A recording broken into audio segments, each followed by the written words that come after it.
Bienvenidos a una nueva edición de Memoria, Verdad y Justicia. Hoy se está realizando el cuarto juicio por crímenes de lesa humanidad aquí en la provincia de Mendoza, pero esta causa, esta denuncia, empezó hace unos años atrás, sobre todo la que involucra a los ex magistrados de la última dictadura cívico-militar. Estamos hablando de Luis Francisco Miret, Otilio Roque Romano, Rolando Evaristo Carrizo y también de Guillermo Max Petra Recabarren. Esa denuncia que después investigó el fiscal Dante Vega y su equipo, también comandado por Omar Palermo, fue presentada por dos sobrevivientes de la última dictadura militar. Estamos hablando de David Blanco, uno de ellos. Aquí vamos a recordar esta noche. Hoy recordamos a David Blanco. David Blanco era militante de la Juventud Universitaria Peronista, delegado sindical del Banco Mendoza y estudiante de teatro cuando fue secuestrado el 2 de junio de 1976. Su recorrido como preso político lo hizo pasando por varias cárceles del país hasta 1983. Como todas las personas comprometidas con la verdad y la justicia, David tuvo que esperar más de 30 años para poder declarar frente a un tribunal de la democracia. En su testimonio del 16 de diciembre del 2010, durante el primer juicio por crímenes de lesa humanidad aquí en Mendoza, David Blanco denunció los tormentos sufridos en el D2. Allí permaneció desaparecido por 3 meses junto a otros compañeros. Durante su relato, David Blanco fue uno de los primeros expresos políticos en nuestra provincia que se animó a denunciar el aparato judicial de la dictadura. Señaló a los ex magistrados Otilio Romano y Luis Miret. Ambos hoy son juzgados por crímenes de lesa humanidad. Por esto, y por su militancia desde su profesión, David siempre fue reconocido como un activista de los organismos de derechos humanos de Mendoza. David Blanco era secretario general de la Asociación Argentina de Actores Delegación Mendoza cuando falleció el 12 de febrero de 2011. Tenía 57 años. Habían pasado solo 2 meses de su valiente declaración ante la justicia. Sus amigos más cercanos, los amigos de la militancia, lo recuerdan como un tipo de gran capacidad de conducción. David lograba ganarse el respeto de compañeros y adversarios políticos. Las cámaras de Memoria, Verdad y Justicia continuamos dándole cobertura al cuarto juicio por crímenes de lesa humanidad. Este juicio es muy importante, es un juicio histórico que va a causar un gran impacto no solo aquí en la provincia, sino también a nivel internacional. Este es nuestro informe. El miércoles 21 de mayo, el Tribunal Oral Federal número 1 llevó adelante una inspección en la Compañía de Comunicaciones de Montaña 8 de Mendoza, que depende del Ejército Argentino. En ese lugar funcionó un importante centro clandestino de detención durante la última dictadura cívico-militar. 4 ex secuestrados dieron su testimonio ante el doctor Raúl Furcade. Usted dice que vino a este lugar o que recuerda que lo trasladaron a este lugar. Sí. ¿De dónde vino usted? El D2. Del dedo. De ahí fue trasladado acá. Junto con varios compañeros más. ¿En qué fecha aproximada? Después del 22 de noviembre del 75. El 22 de noviembre del 75 nos secuestran y fuimos al D2. Del D2, una semana o 10 días después, nos trasladan a este lugar, a una cuadra del ejército, que en este momento no la vemos. Eran las cuadras del ejército, 2 o 3, vendados, trasladados en camiones del ejército, hasta acá.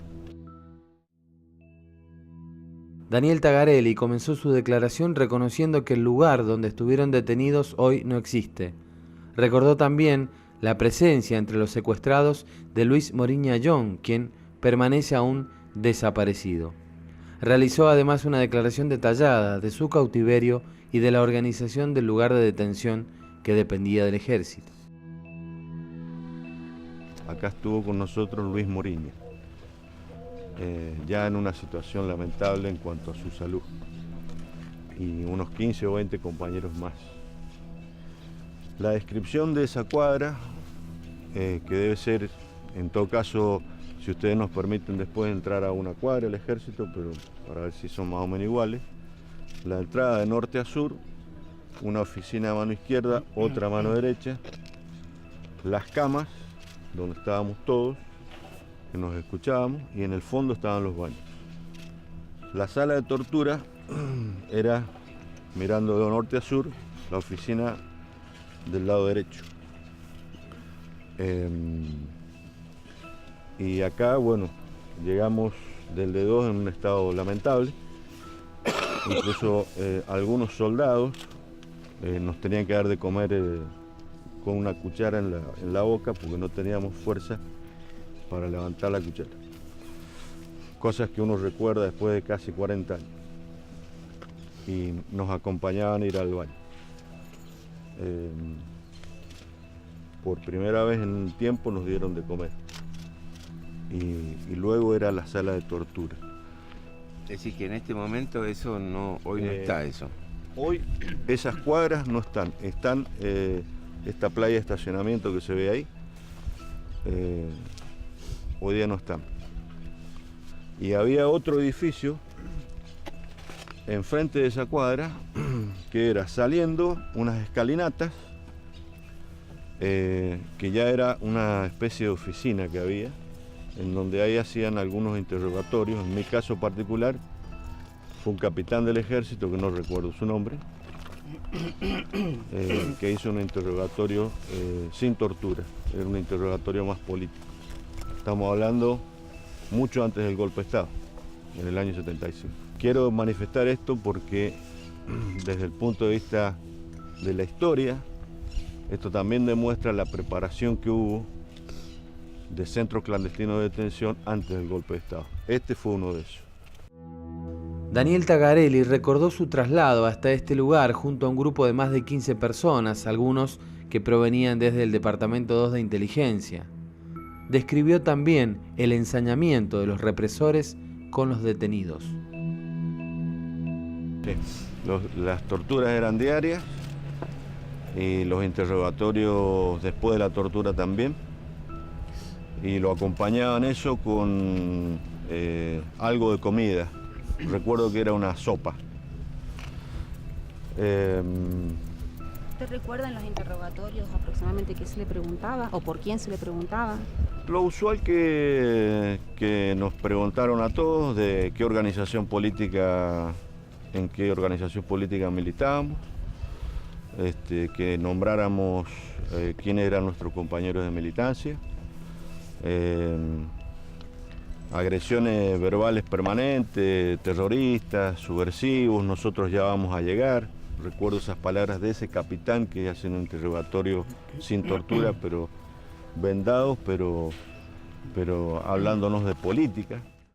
Los 4 testigos reconocieron además una oficina en otro edificio de la compañía de comunicaciones, muy cercano de donde estaban detenidos. A ese lugar fueron llevados en algunos casos para ser interrogados. Luis Toledo señaló a quien era jefe en ese momento, el teniente Dardo Miño. No había nadie acá hasta que llegamos la gente del liceo, que éramos como 60. Estaba a cargo del teniente Miño, quien allá donde está más o menos el vehículo aquel puso una ametralladora, esa Dardo Miño. Y nos dio un discurso de que él venía de Tucumán y que aquí no iba a pasar lo mismo que en Trelew, que quedaron algunos sobrevivientes, que los iba a matar a todos. La inspección judicial concluyó exitosamente. Los datos, los testimonios, vuelven a ser protagonistas imprescindibles del camino hacia la verdad en este 4º juicio por crímenes de lesa humanidad.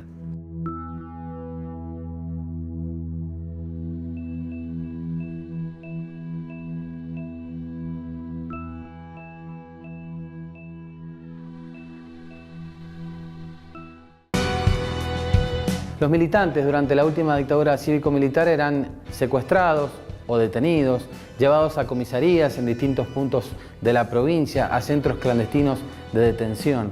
Algunos de ellos fueron torturados, la gran mayoría en realidad, otros fueron legalizados, como se decía en esa época. Pasaban a depender del Poder Ejecutivo Nacional y en ese caso eran llevados a distintas cárceles que estaban aquí en la provincia. Ahora vamos a mostrarte el testimonio de algunos de esos expresos políticos. La penitenciaría de Mendoza fue utilizada para la legalización de algunos detenidos que permanecían como desaparecidos. Muchos eran secuestrados y venían de distintos centros clandestinos, como el D2 de la policía de Mendoza. Eugenio París y Daniel Tagarelli pasaron por la penitenciaría. Este es el recuerdo que tienen de lo que vivieron en la Casa de Piedra.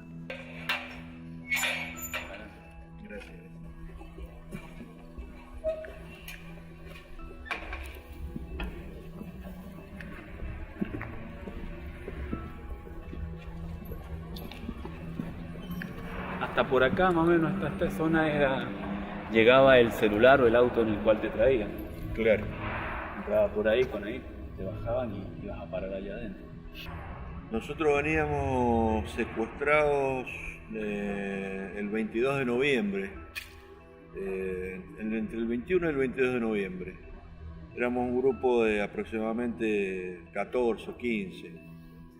Y antes de entrar a la penitenciaría estuvimos en el D2, en el departamento 2, y después de ese trayecto del D2, acá a la compañía de comunicaciones, acá al lado, y de la compañía de comunicaciones nos ingresan los primeros días de diciembre a la penitenciaría, de noche, en tandas de A2, de los que veníamos, en 2 grupos, digamos.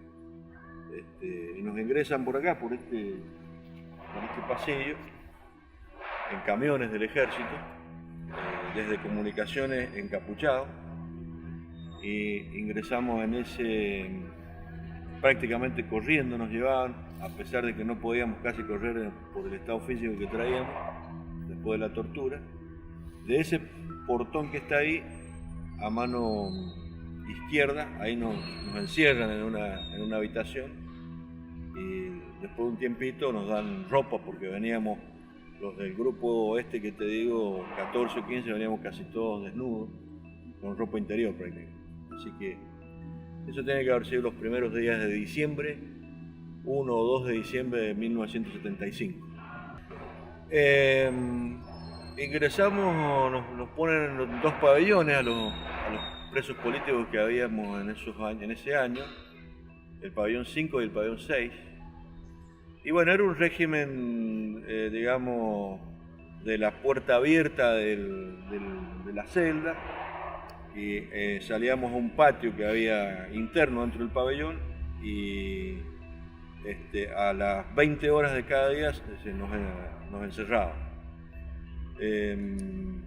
Hubo un hecho que recuerdo que fue un intento de golpe de Estado que hizo el brigadier Capellini en diciembre del 75, en donde ese día cambió el régimen y directamente no pudimos salir de la celda durante todo el día. Yo ingreso acá el 8 de julio de 1976, una mañana muy fría. Yo venía de estar secuestrado llevaba 2 meses de secuestro en el D2, me habían hecho el consejo de guerra y el día 8 de julio nos leyeron la condena y nos llevan al D2, nos sacan algunas pequeñas pertenencias que teníamos como campera, cosas de esas, y un grupo de traslado de la policía de Mendoza nos trae para acá en los camiones celulares. Yo recuerdo que el camión celular, abriendo ese portón, ingresa y llega hasta por acá más o menos. Cuando nos bajan, acá estaba rodeado de los guardias de seguridad del penitenciario, las guardias, lo que se llama la guardia externa, y hacen la especie de entrega protocolar. Nos deja la policía, el grupo de traslado, y nos recibe el personal penitenciario en sí. Quiero significar esto porque el recibimiento también es un recibimiento especial, porque ahí empiezan de nuevo pateaduras, golpes, las burlas constantes. Nos hacen entrar corriendo de a uno a una sala que tiene que ser la primera o la segunda que está ahí. Nos desnudan a todos, nos sacan la ropa con la cual nos veníamos y nos entregan la ropa del penal, que era un uniforme azul y que se ataba, no tenía ni siquiera botones, se ataba. Y ahí se produce un hecho que yo he contado unas cuantas veces, que es una especie de cuestión cómica, en el sentido de que cuando estábamos todos ahí, que nos desnudan, que nos dejan, nos sacan los cigarrillos, uno de los policías, uno de los celadores, estos grita con el bagallo en la mano. Yo no sabía lo que era el bagallo, me pongo la mano entre las piernas y salgo caminando desnudo y el policía que estaba al lado mío se ríe, le comenta a los otros esa situación, me pega una patada, me dice, boludo, eso no es el bagallo son tus pertenencias. Bueno, así ingresé acá, de acá nos llevaron al pabellón 11, en la parte de arriba del pabellón 11, y paradójicamente del régimen del cual yo venía, de estar encerrado las 24 horas, secuestrado, con la tortura, venir acá era no la libertad, pero sí una cuestión de estar con muchos compañeros, era mejor el régimen. La mayoría de los presos políticos permanecieron en la penitenciaría de Mendoza hasta septiembre de 1976. En esa fecha fueron trasladados en un avión Hércules hacia la ciudad de La Plata. En la calle Boulogne-sur-Mer quedaron muy pocos detenidos. En la cárcel hubo un preso que fue dejado en libertad, pero que hoy integra la nómina de desaparecidos. Los militares fraguaron su salida y luego lo asesinaron. Era el periodista Santiago Ilia. Santiago Ilia estaba en el pabellón 11 con nosotros. El pabellón 11 tiene 3 plantas. La inferior, una del medio y una superior. Santiago Ilia estaba en la planta superior de este pabellón. Y cuando le dan la libertad, porque le dan la libertad, nosotros lo vimos, los que estábamos en el pabellón, digamos, en la parte intermedia, lo vimos como baja, custodiado por supuesto con los guardias, por las escaleras, y hicimos ahí un pequeño festejo, un pequeño despedida al compañero que se iba libre, pero lo vimos perfectamente custodiado con guardias. Eso fue en mayo, creo, no equivocarme, creo que fue el 12 de mayo de 1976, que lo vimos que le dan la libertad desde acá de los pabellones y después el compañero está desaparecido. Salió de acá, a la calle. No llega a la calle.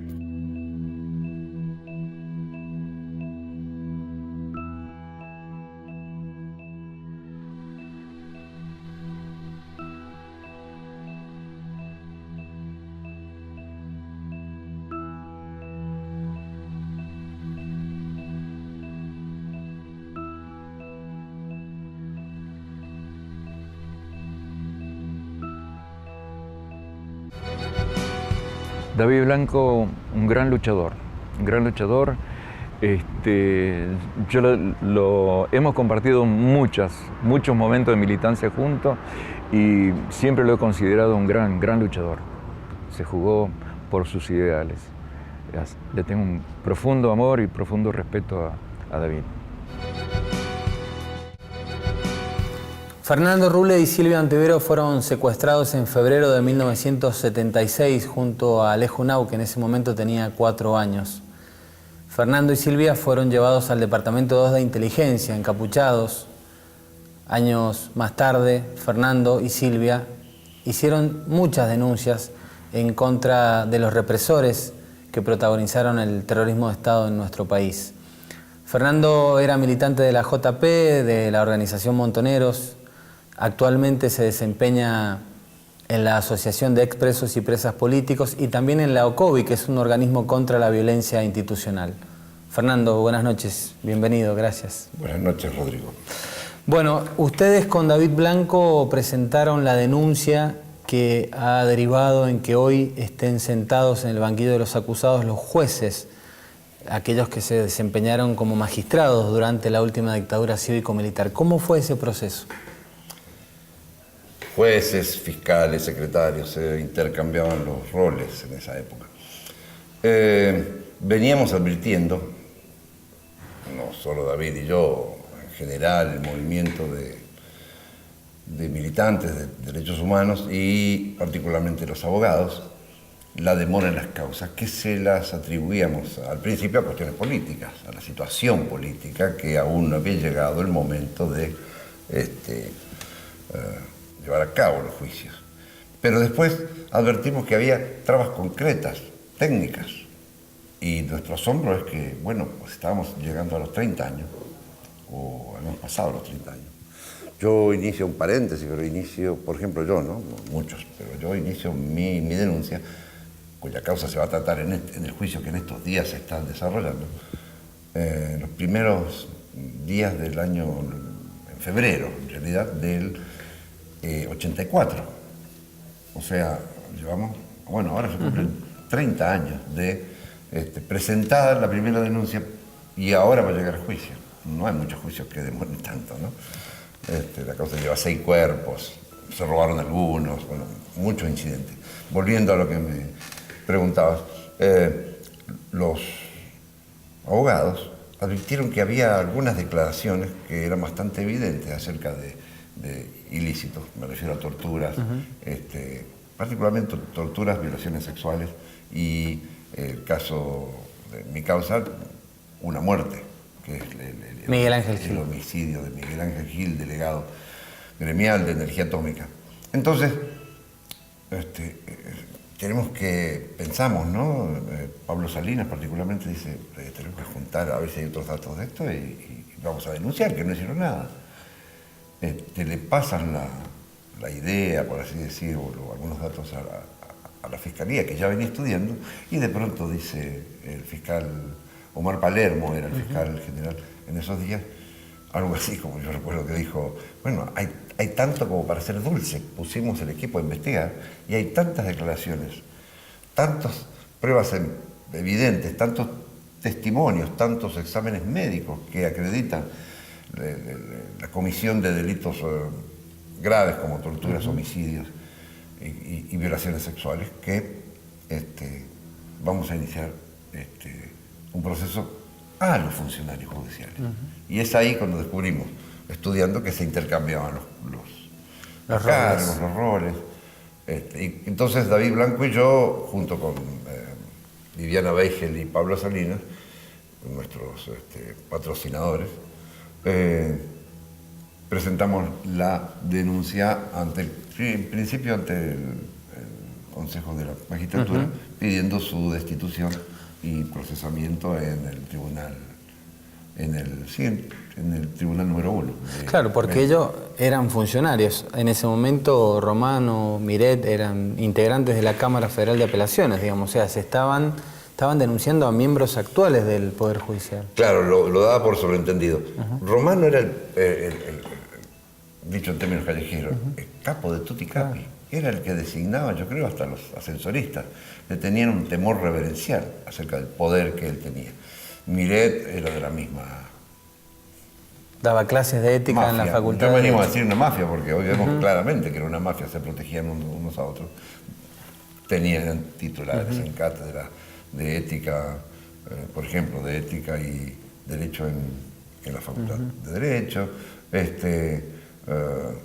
Quiero decir, eran respetadísimos, lo digo entre comillas, pero eran respetadísimos por una parte de la sociedad y de la élite empresarial y política mendocina. Tirarnos contra ellos era una cosa que nos parecía muy audaz y las esperanzas de éxito no eran muchas, al menos las mías. Bueno, vemos que la cosa comenzó a marchar y el Consejo de la Magistratura coincidió también que tenía una composición en ese momento y una actitud que permitió que avanzara, cosa no muy común, porque el Consejo, digamos, es un sistema colegiado donde las fuerzas políticas también defienden diferentes intereses. Fernando, uno los ve hoy a estos ex magistrados sentados en el banquillo de los acusados, son hombres de edad, algunos de ellos con dificultades, pero ¿cómo eran, brevemente, si puedes recordar, en los años de la dictadura estos hombres? En principio no creo mucho en esa, lo digo en defensa propia, en la cierta impunidad de los ancianos. El que es un mal viejo ha sido un mal tipo, nada más, cuando joven también, o algo así. Yo quiero resaltar que no creas que eran gente especialmente perversos o especialmente monstruosos. Yo los veía como personas normales, verdaderamente los veía como mis enemigos, dado que observaba a las claras que se burlaban de nosotros y participaban de la tortura. Una pequeña anécdota, no quiero demorarme, pero la primera vez que me llevan a declarar, luego de los días de estar secuestrado clandestinamente, días que no figuraron en los papeles, soy trasladado en ese momento, junto con Daniel Rabanal y Silvio Ontivero, nos trasladan a la jefatura de policía, que en esos días funcionaba un edificio que está medio en desuso ahora, en Patricias y bueno. Entonces, dudo del hombre que me presenta frente al que me sacan la venda, porque iba con los ojos vendados, sea un juez. Pensé que era un policía más, además estaba rodeado de policías, eran todos policías, algunos de civil, otros y con la actitud de policía. Me lee las acusaciones rápidamente, no recuerdo bien, y me dijo acerca de que debía declarar, que había sido llamado ahí para declarar, y yo digo, bueno, Macanudo, pero antes quiero hablar de las torturas que fui sometido. Y el tipo se pone con una actitud muy violenta, como apoyando las manos en el escritorio, y me dice, usted va a declarar lo que yo le diga, porque si no ya sabe lo que le puede pasar, y puede perder el pellejo incluso. ¿Y ese quién era? Ese era el juez Carrizo. Rolando Evaristo Carrizo. Rolando Evaristo Carrizo. Él se presenta como Carrizo, como dice su nombre en ese momento. Yo le creía a medias, como expliqué. Pero ante un juez que te amenaza así, un hombre tenía incluso el aspecto de un criollo común y silvestre, ¿no? Sí, sí. Claro, pero vos eras un secuestrado que venía de ser sometido a torturas. Medio desnudo, muy lastimado y con una conciencia relativa del espacio y el tiempo. Así que, quiero decir, no eran personas especiales. Era un sistema terrorista que usa personas comunes, con una ética muy baja, llamémosle, muy funcionales, muy prontos a servir a los poderes y a ejercerlo, pero no eran personas nada. O sea que si antes eran unos delincuentes, hoy porque estén viejos no dejan de serlo, a mi juicio, ¿no? Yo no tengo particular compasión, no me produce un sentimiento de piedad porque sean viejos. Tenían más o menos mi edad. Fernando, por último, para cerrar esta entrevista y gracias por la visita, ¿qué esperas de este juicio? Puede ser medio petulante, ¿no? Pero espero un resultado didáctico, que como un libro, como esos libros que se reparten por millones en las escuelas, los manuales, por ejemplo, que gracias a ellos uno descubre la alegría de leer cuando es niño, que esto sirva para una cosa más, un grano de arena más, no tan granito, es algo importante, para que los argentinos sepamos más aún de dónde venimos, que pasaron cosas terribles en nuestro país y cuánto está costando que se haga justicia sobre eso y trabajar para que no ocurra más. Eso hay que tenerlo presente siempre. Muchas gracias por venir. Gracias a ustedes. Era Fernando Rule quien nos visita de Memoria, Verdad y Justicia. El juicio se está desarrollando en la sala de los tribunales provinciales. Allí están siendo juzgados, entre otros, el ex juez Luis Francisco Miret, Otilio Roque Romano, Rolando Evaristo Carrizo y Guillermo Max Petra Recabarren. Como le decimos siempre, la memoria, la verdad y la justicia la construimos entre todos. Gracias. Buenas noches. Septiembre 23. Esto es en 1967. El lugar era un naranjal lindísimo que todavía conservaba una buena cantidad de frutas. El día se pasó descansando y durmiendo, pero hubo que hacer mucha posta. A la 1 nos levantamos y salimos a las 2 rumbo a Loma Larga, a donde llegamos al amanecer. Pasamos alturas de 1800 metros. La gente va muy cargada y la marcha es lenta. Yo me empaché con la comida de Benigno, diario del Che en Bolivia.